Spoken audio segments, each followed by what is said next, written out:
First, is it wrong for sports fans to manhandle climate activists? 0207 862 2222. Give us a call. A government minister said it's reasonable for people to remove protesters if they're disrupting a sports event. The policing minister, Chris Philp, said this. He said he'd be willing to do a Bairstow and carry someone away like the cricketer Jonny Bairstow did at Lord's last week. We'll see those pictures again in a second. The minister did stress that no one should be hurt. It comes as Just Stop Oil threatened to disrupt more events, and as Gary Lineker claims Just Stop Oil are more important than watching a game uninterrupted. And let's remind you of possibly the most famous sports protest ever. And this was amazing, I mean, in a way, very, very tragic. So it's Emily Wilding Davison. And what you can see here is her throwing herself under the King's horse at the Epsom Derby in 1913. Anyone know the name of the jockey, by any chance? Herbert Jones later committed suicide, although, or as I should say, took his own life, although not, I think, not connected. But he was thrown from the horse was thrown. And in the end, she was described by somebody in the royal family as a lunatic, but actually, of course, her cause was absolutely spot on. And this is what I wonder whether we might be missing here, Ava, that maybe Just Stop Oil are on the right track. Yeah, I mean, it was the hottest day on record, wasn't it, globally, on the day that they, pulled this stunt at Wimbledon. And look, I'm going to be really unpopular. And I'm going to say I just think we need to protect protest at all costs in this country. I think, when you see this and you think, it's so infuriating that they're stopping the traffic. It's so easy to get angry at them. Or stopping a tennis match. Or stopping a tennis match. But actually, when you boil it down, protests can be anything from, protesting an employer that you think is treating you harshly. It is your right to good education, good sanitation, whatever.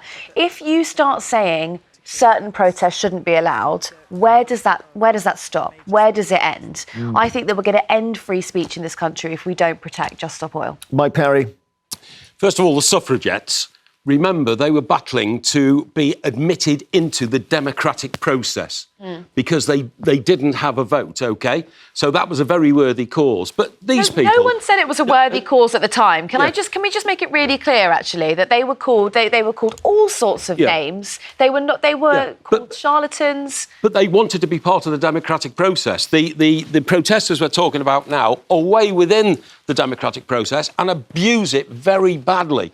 They abuse it because they know that they're going to get very little resistance. Do you think this is OK, Mike? Have a look at this. This is Bairstow. It's all right to do that? That is absolutely OK. It's absolutely OK. I totally agree with the Home Office Minister, Chris Philp, who says that we should be allowed, if we want, and we're a sports fan, to intervene and try and stop the protests with a reasonable amount of effort. I don't want any criminality or anything, but we should be able to do it. These are cowardly people because they know we're the most tolerant country in the world.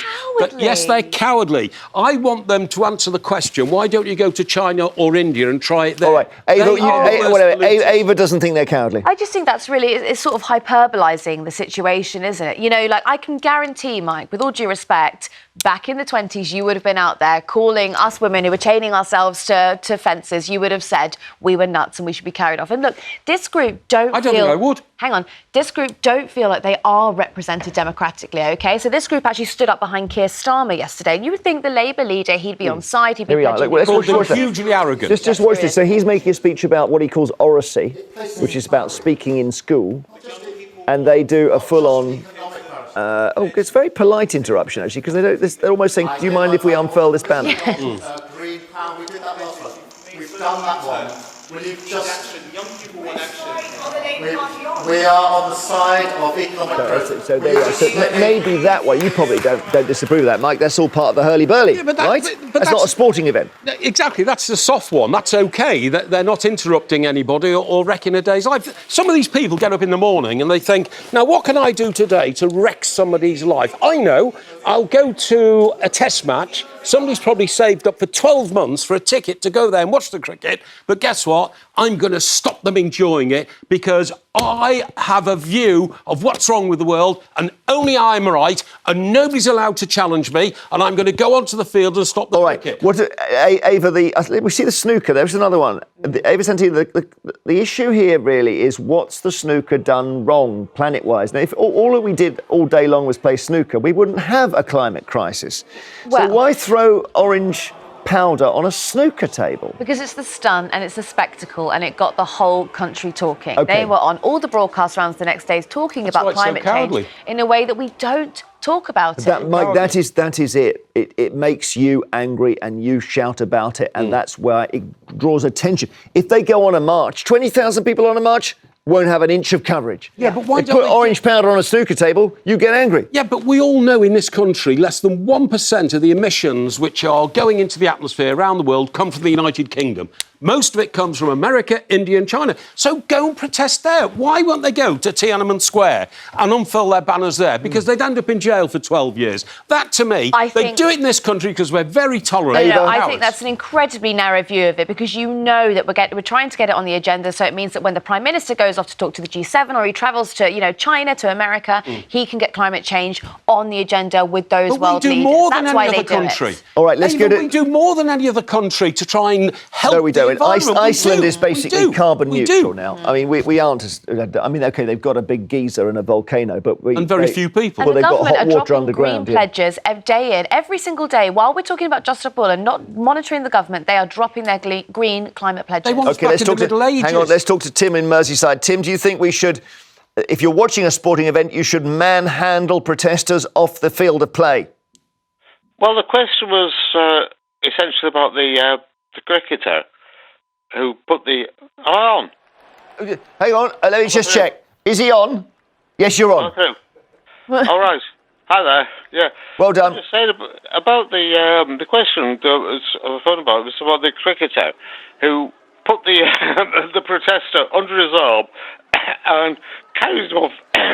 Excuse me. I'm sorry about this. Sorry. I'm having a cough. Take your time. No, take your time. So the question, let me just, while you're getting yourself together, the question on the screen, I'm just reading it. Is it wrong for sports fans to tackle eco-protesters? Let's have a go at that one, Tim. If you think about what the cricket player did there, and he put this protester under his arm, and he carried him off the pitch, he did him no harm whatsoever. And I think the protester himself was probably quite pleased about it, because it gave him more publicity than he would otherwise have had.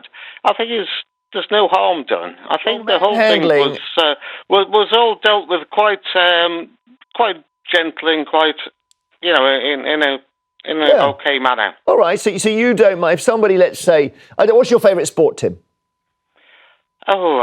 I'm not much into sports these days. Come on, ultimately, football.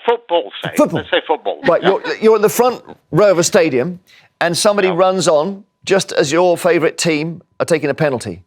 Do you run on behind them, grab them round the waist, put them on your shoulder, and walk off with them, or not?